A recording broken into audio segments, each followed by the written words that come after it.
Hi, friends. Here to address the recent tragedy that happened in Minneapolis. The inevitable happened.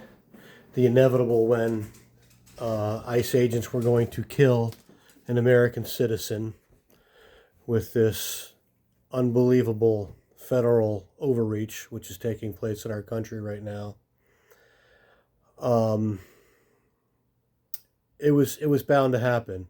And when you take a bunch of masked, armed agents, federal agents, who are uninvited to an area, a city that doesn't want them there, that doesn't need them there, um, who are trying to rot out, as they say, fraud and illegal aliens, when in fact we know it goes way beyond that. They go after basically anybody who is of Hispanic descent, whether they're American citizens or not. Um, you're supposed to be guilty or innocent until proven guilty in this country, right? Well, this is the opposite. They're assuming you're guilty and you have to prove that you're a citizen. That goes against what we stand for here in America. You're innocent until proven guilty. But then these people have to prove that they're American citizens just because they're of Hispanic descent. Well, the inevitable happened. A lady named Renee Good, who was a mother of 37, was shot dead by ICE agents as she was trying to flee after confronting the ICE agents. And yes, she was trying to impede their tactics. She was annoying them. She was not obeying orders. She was originally told to leave, and then she was told to get the fuck out of her car, to which she turned the wheel away from the officers, who were mostly standing behind the vehicle, most of them, 3 or 4 behind the vehicle, one on the very side of the vehicle, the driver's side, and the other officer, this officer Jonathan Ross, who shot the fatal shots, was standing by the driver's side front quarter panel, basically right at the corner by the headlight. As soon as Miss Good started to move her car, the second she started to move, he drew his gun. He drew his gun. Now, many people are saying Officer Ross was in an incident 6 months ago where he was dragged by a car. Well, the training of officers is, when you're in a situation like that, is you don't stand right in front of the vehicle. Now, he wasn't standing right in front of the vehicle. He was at the corner of the vehicle, to which he stepped aside a little bit as the car started to move, as he was drawing his gun, and he immediately fired. Now, being in an incident 6 months ago where he was dragged, you'd think this guy would know better to stand anywhere near the car. Well, and the fact is, he wasn't exactly in the line of fire or danger from this vehicle. He was off to the corner, and he did move to the side. They claim the car hit him. President Trump gets on there and claims the car ran him over. Ran him over, when it quite clearly did not. And they want us to believe this narrative. This narrative, by the way, which was generated immediately after the incident. Immediately, before any kind of investigation or anything, the entire Department of ICE, Kristi Noem, Donald Trump, Vice President Vance, all had the same narrative immediately ready to go. And that was that Miss Good was a domestic terrorist.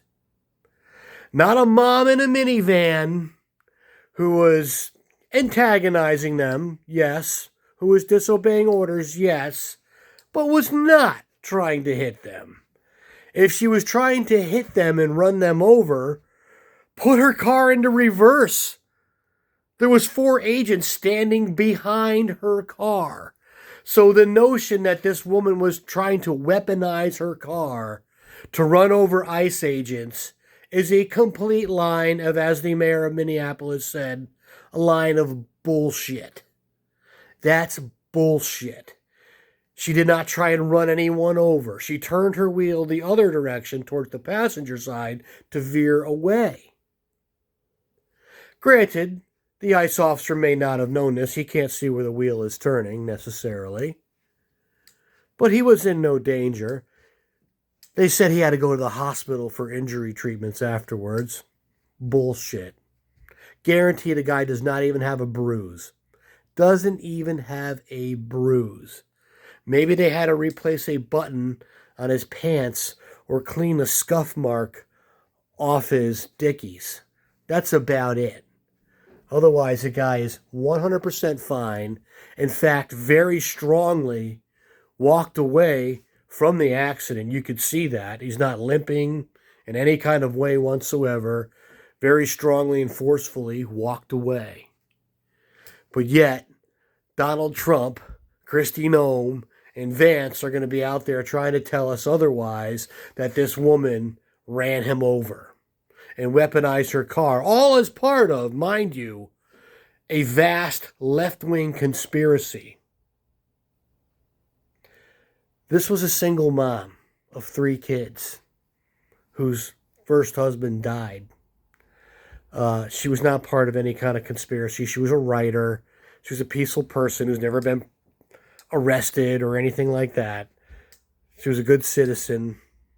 She's not part of a left-wing conspiracy. She wasn't paid by George Soros to block or impede the progress of ICE agents. They'll try and have you believe that too. Well, it was George Orwell said that, they're going to try and have you not believe what you could see with your own 2 eyes. And that would be the final step of this fascist movement. And, well, they're on it. So, just chiming in here, friends. Be healthy. Resist. Don't give in to the fake bullshit. Reality is real. We all saw what happened. It wasn't good on either side. She probably panicked. She wasn't obeying orders. She was definitely antagonizing them. I would suggest not antagonizing these people. I mean, confront them in the most peaceful, civilized way as possible. Because a lot of these ICE agents are Proud Boys. A lot of them are January 6th rioters. A lot of these guys are alt-right, racist, dangerous, armed people. And they're looking for an excuse. They're just looking for that excuse to kill you. And they have an entire federal government with a narrative already in place to keep you from any sort of liability whatsoever. So be careful. Protest, resist, but don't put yourself in the line of danger. We need good people here. We need good people to call these people out, these horrible, evil, racist. And let's face it, you wouldn't be called a Nazi if you didn't act like a Nazi. I'm of Aryan descent. I look German, and no one's ever called me a Nazi. And I've had my head shaved for 30 years. So, be careful, friends. Peace and love.